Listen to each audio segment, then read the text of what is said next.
யாரையும் நம்பாதீங்க. உங்கள மட்டும் நீங்க நம்புங்க. ஏன் இத சொல்லணும்? நம்ம நம்பும்போது என்ன பண்ணலாம், ஒரு ஏணிப்படி மாரி நம்மள நாமே உந்துதல் சக்தி கொண்டு, நம்ம தரத்த உயர்த்தி மேல மேல வாழ்க்கையில உயர முடியும். ஆனா மத்தவங்கள சார்ந்து இருக்கும்போது, வாழ்க்கையில சாதிக்க முடியுமா? சிந்திச்சு பாருங்க. அதாவது ஒரு முயற்சி திருவினையாக்கும், முயற்சியின்மை இன்மை புகுத்திவிடும். ஓகேவா? 2 தவளைங்க இருந்துச்சு. ஓகே. அது வந்து என்ன நெனச்சது, ஒரு தயிர் பானை. நல்ல வெண்ணெய் கடையிறாங்க அந்த இடத்துல. தயிர் பானையில வெண்ணெய் எடுக்குறாங்க. அதுலேருந்து கடைஞ்சு எடுத்துட்டுருக்காங்க. அப்ப அதுக்குள்ள வந்து என்ன பண்ணுச்சு, 2 தவளை விழுந்துருச்சு. ஒரு தவளை என்ன பண்ணுது, ஆமா நம்ம இனிமே நம்மளோட ஆயுள் முடிஞ்சு போச்சு. இதுக்கப்புறம் நம்ம பொழைக்கவே மாட்டோம்ன்னு டிசைட் பண்ணிருச்சு. சரியா? அதனால அது என்ன பண்ணுது, உள்ள குதிக்கிறக்கூடிய எஃபோர்ட் கூட போடவே இல்ல. போடாம என்ன பண்ணுச்சு, உள்ளேயே ஆழ்ந்து செத்து போச்சு. ஆனா இன்னொரு தவளை என்ன பண்ணுச்சாம், அது கடைய மேல பொங்கி வரும்ல. ஓகேவா? அந்த தருணம் பார்த்து காத்துக்கிட்டே இருந்துச்சாம். இந்த தவளை மேல குதிச்சு வந்ததாம். உடனே என்ன ஆயிடுச்சு, ஜம்ப் பண்ணி வெளில வந்து எஸ்கேப் ஆயிடுச்சு. தன்னோட உயிர காப்பாத்திக்கிச்சு. மதியை விதியால் வெல்லலாம். முடியும் தானே? நம்மோட முயற்சி எப்பவுமே உயர்வான எண்ணங்கள், உயர்வான செயல்கள், உயர்வான சிந்தனைகள் இப்படி இருந்ததுன்னு வச்சுக்கோங்களேன், நமக்கு வீழ்ச்சி கிடையாது. விதியை மதியால் வெல்ல முடியும். அதுக்கு இருக்கக்கூடிய வாய்ப்புகளும் நமக்கு கடவுள் கொடுப்பாரு. இன்னைக்கு இன்னொரு விஷயம் சொல்கிறேன். நமக்கு பாருங்க, நிறைய பேர் இறைவன் அனுமதியில் நம்ம சோதனைகளை அனுபவிக்கிறோம், பணத்தை இழக்கிறோம். பணம் இல்லை கேட்டால் யார்கிட்டயும் என்ன பண்ணாதீங்க, பணம் இல்லைன்னு சொல்லாதீங்க. இருக்குது, நிறைய இருக்குது. எங்கள் அப்பா, நான் சொல்லுவேன் எல்லாத்தையும், எங்கள் அப்பா பெரிய கோடீஸ்வரன், நான் கோடீஸ்வரன் விட்டு பொண்ணு அப்படின்னு. அந்த கோடீஸ்வரன் யாருன்னா குபேரன். கடவுள்கிட்ட பணம் இருக்கும் தானே, சரியா? எங்கள் அப்பா பெரிய கோடீஸ்வரன், அவர்கிட்ட நிறைய பணம் இருக்குது, நான் வந்து உங்கள்கிட்ட சொல்கிறேன், எங்கள் அப்பா வந்து உங்களுக்கு கொடுப்பாருன்னு சொல்லுவேன் நான். யாராவது என்கிட்ட பணம் கேட்கும்போது உண்மை தானே, இல்லைன்னு சொல்ல வேண்டாம், இருக்கிறதுன்னு சொல்லணும், சரியா? அப்போ பணம் வந்து யார்கிட்டத்துல தங்கும்? நல்ல உயர்வான சிந்தனைகள். இப்போ பாருங்களேன், தண்ணி குடிக்கிறோம், நமக்கு உயிர் இருக்கா இல்லையா? உயிரற்ற ஜடப்பொருளுக்கும் உயிர் இருக்கா இல்லையா? அதே மாதிரி பணத்துக்கும் உயிர் இருக்காங்க. அந்த பணம் யார்கிட்ட போய் சேரும்னா, எப்படி நல்ல எண்ணங்கள், நல்ல செயல்கள், நல்ல சொற்கள், நல்ல ஒரு நேசிப்பு உள்ள மனிதர்கள் இருக்காங்களோ அவங்க கிட்ட தான் அந்த பணம் போய் சேருமா? அப்போ எனக்கு ஒரு கேள்வி வந்தது. நோயில் நிறைய பேர் படுக்கிறாங்களே, பணக்காரங்களுக்கு தானே வியாதி வருது, ஏன் அவங்க அவ்வளோ அவஸ்தைப்படுறாங்க? பணத்தை சேர்த்து வச்சு சாப்பிட முடியாதே. அப்போ அதுக்கும் ஒரு பதில் இருக்கு. என்ன பதில்னா, பணத்தை சேர்த்து வச்சவங்க எல்லாருமே என்ன கிடையாது, அதாவது பணத்தை சேர்த்து வச்சவங்க எல்லாம் குபேரனாக தான் இருக்கிறாங்க. அதை வந்து பெருமாள் தாயாருடைய அம்சத்தில் என்ன பண்ணுறாங்க, அவங்களெல்லாம் கடவுள் உயர்த்தி வச்சிருக்கிறாரு. ஸோ நம்ம யாரையாவது ஒருத்தர் நமக்கு கொடுக்குறாங்கன்னா அவங்க என்ன பண்ணுறாங்க, ஆத்மாவால் அவங்கள வணங்கி நம்ம வாங்கிக்கணும். புரியுதுங்களா?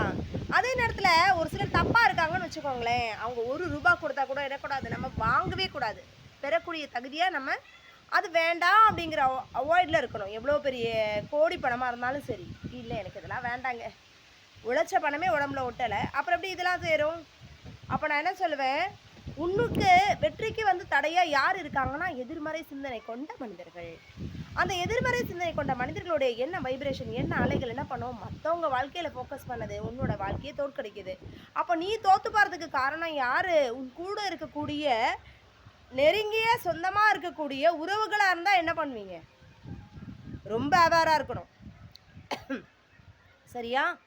நம்ம எவ்வளோ காலம் தோற்றுக்கிட்டே இருக்கிறோம், ஆனால் கடவுள் என்ன பண்ணுறாரு, அந்த வாய்ப்பை நமக்கு கொடுத்துட்டே இருக்காரு. அப்போ ஒரு பீரியட் ஆஃப் டைமில் நம்ம என்ன பண்ணுவோம், நம்மளோட தோல்விக்கு காரணம் என்னங்கிறத கண்டுபிடிச்சி அதுக்குரிய தீர்வு முயற்சியில் நீங்கள் திரும்ப பின்வாங்கவே கூடாது. யாராக உறவுகளாக இருந்தாலும் சரி, நட்பாக இருந்தாலும் சரி, யாராக இருந்தாலும் சரி, என்னுடைய வழி பயணத்தில் யாரும் என்னுடைய முன்னெடுத்து தடை செய்ய முடியாது. புரிஞ்சிச்சுங்களா? இப்படி இருந்தீங்கன்னு வச்சுக்கோங்க, நீங்கள் தாங்க சாதனையாளர். ஓகேவா?